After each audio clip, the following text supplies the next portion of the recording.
Sedangkan beliau sadar kita bagaimana itu saja, tak bisa dikasih Allah.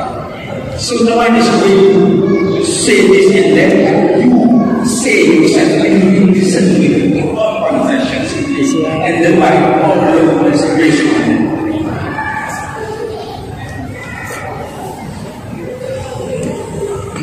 Ya, Bapak Ibu, sama-sama kita menyaksikan.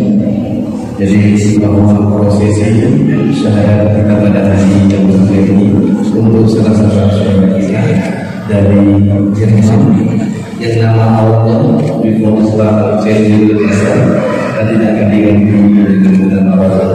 Syahadat akan dibimbing langsung oleh Imam Masjid Haji Kecil langsung Mbah Aceh, didampingi oleh guru kita bersama Profesor Yusuf Sabi, juga banyak lagi saksi-saksi yang hari dengan kita pada hari yang sebagai ini.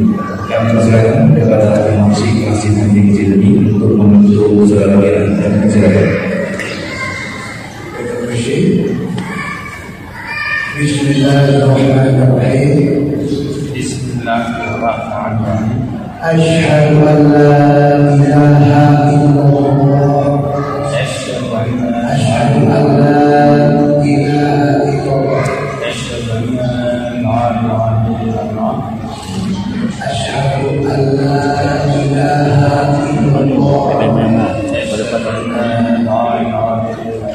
Wa asyhadu anna Muhammadan